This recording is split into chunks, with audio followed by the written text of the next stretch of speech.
Assalamualaikum warahmatullahi wabarakatuh. Saya menikmati hidangan Kiai Besar ini, Halimun Hanif ya. Ini pengantar diskusi bagian dari hidangan buka puasa kita ya. Tentang kanan baru, kiri baru, Indonesia baru ya. Indonesia masa kini, politik ekstrimnya.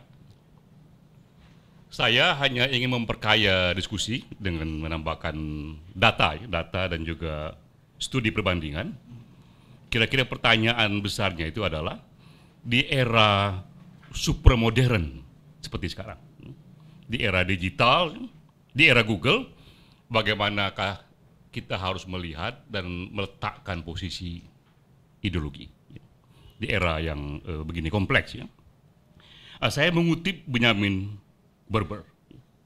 Dia mengatakan bahwa dunia modern tidak lagi membutuhkan ideologi.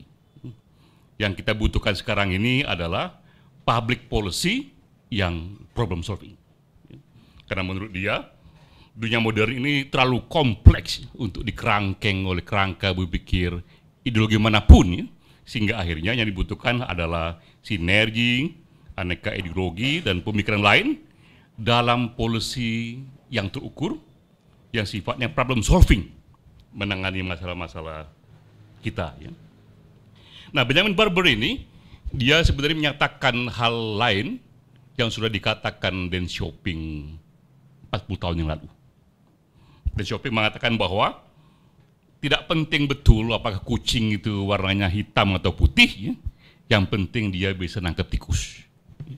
Jadi ideologi nggak terlalu penting betul apakah putih, merah, hitam, sejauh dia bisa nangkep tikus itu sudah oke. Ya. Nah, tinggal masalah sekarang ini tikus bagaimana ya yang mau ditangkap dalam dunia modern dan bagaimana pula cara menangkapnya itu. Ya. Nah, kalau kita melihat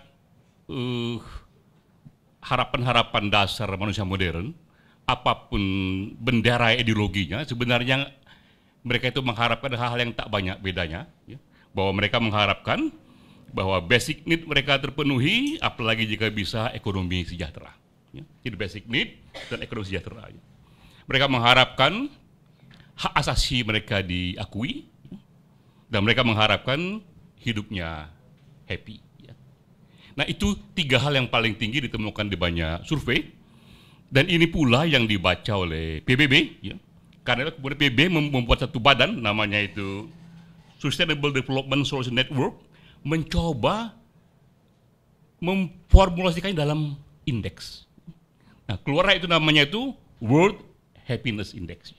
Dalamnya ada komponen satu basic need ya, yang dibutuhkan oleh mereka yang marginal, yang dulu itu di-inspiring oleh sosialisme, oleh komunisme, dimasukkan di sana bahwa ada basic need, well-being yang harus dipenuhi oleh apapun sistemnya itu.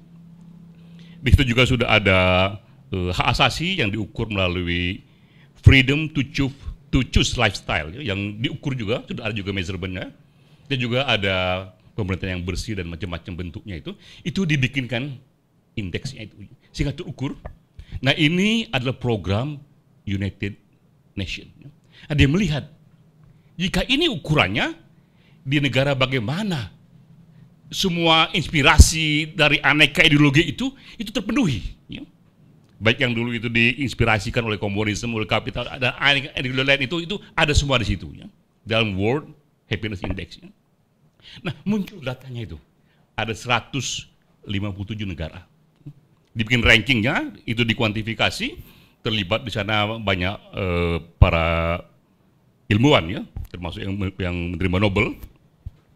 Nah, yang menarik itu adalah bahwa ranking 10 tertinggi itu yang mempunyai indeks tertinggi itu memang negara-negara di Eropa, ya, terutama Skandinavia, Denmark, Swedia, Norwegia, ya, itu 10 tertinggi negara-negara Eropa. Nah, 10 terendah itu negara-negara Islam garis keras dan Afrika, termasuk Afghanistan, ya, Syria, Rwanda, ya, sisanya dia ada di tengah. Gitu, ya. Jadi inilah map dari data. Ketika semua inspirasi ideologi itu diukur secara saintifik, sebenarnya yang kita lihat terpenuhinya justru oleh negara-negara di Eropa sana. Ya. Nah, menarik kita untuk explore bagaimana 10 negara yang tertinggi ini memberlakukan ideologi. Ya. Kita lihat mereka berbeda, tapi ada kesamaan bahwa dalam ekonomi bentuknya pastilah dia mengakomodasi ekonomi pasar, ya, yang memberikan kebebasan usaha kepada setiap individu. Dalam demokrasi, dalam politik juga demokrasi yang diterapkan supaya publik bisa mengontrol pemerintahan. Nah, yang kemudian mengendalikan pemerintah memang bukan lagi ideologi. Jadi pemerintah membuat kebijakan tak lagi bersandar pada ideologi yang kaku, dia semata-mata bersandar pada public policy yang terukur. Secara periodik, kadang-kadang dia sifatnya itu lebih menaikkan pajak dalam rangka punya dana besar untuk welfare program. Periode berikutnya kadang-kadang pajaknya direndahkan supaya ekonomi lebih tumbuh, ya. Tapi tidak lagi bicara soal ideologi. Nah, kemana ideologi di dunia modern? Ya? Nah, dalam spektrum yang beragam, tentu saja ideologi masih hadir, ya. Tapi levelnya sudah turun. Ya? Jadi ideologi tak lagi menjadi guideline dari satu public policy, tapi dia berhenti menjadi lifestyle individu. Ya?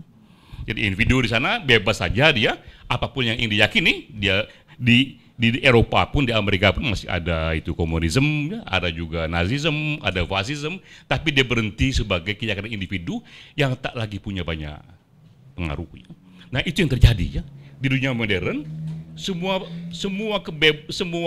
politik dan ideologi yang ekstrem itu dia serta-merta menjadi minoritas. Walaupun diberi kebebasan, tapi memang minor saja yang senang dengan ideologi itu. Nah, bagaimana negara memandang ini dan bagaimana negara memperlakukannya? Ya, semua diberi kebebasan untuk memilih lifestyle masing-masing, termasuk ideologi yang diyakini masing-masing. Ya. Tapi sudah jelas tercatat di sana, semua ideologi yang ekstrim, ujungnya memang hanya minor saja yang akan percaya. Ya. Nah, saya kira memang inilah yang akan terjadi ke depan. Di Indonesia pun sebenarnya pelan-pelan dia akan mengarah ke sana. Ya.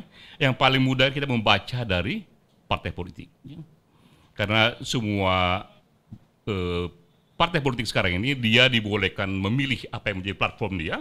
Dan kita lihat di tahun 2014, 4 partai itu besar, PDIP, Golkar, Gerindra, dan Demokrat, semuanya bisa kita sebut tak ada yang menyuarakan politik ekstrim, apakah itu Islam kanan ataukah itu komunisme yang kiri, ya. Semuanya ada di tengah yang kita sebut saja ini mudahnya itu Pancasila, ya. Tetap ada riak-riak kanan kiri, tapi saya kira itu lebih ribut di korannya. Jikapun misalnya komunisme itu diberikan tempat lagi, saya kira dia pun mungkin tidak masuk dalam PT, dalam electoral parliamentary threshold, ya, seperti 0, akhirnya partai 0, ya. Dulu saja di era ketika komunisme begitu populer, dia bukan yang terbesar, ya. Apalagi di era sekarang di mana komunisme pun mati di kandangnya sendiri. Ya. Jadi ribut-ribut ini saya lihat sebagai ria elit saja, ya. Karena untuk ukuran ininya, tren makronya itu tidak terjadi, ya. Nah, saya kira itulah ya gambaran kita ke depan, itu vision kita ke depan, bahwa kita menuju pada masyarakat yang semakin kurang ideologis, dan semakin lebih membutuhkan public policy yang problem solving saja. Wassalamualaikum warahmatullahi wabarakatuh.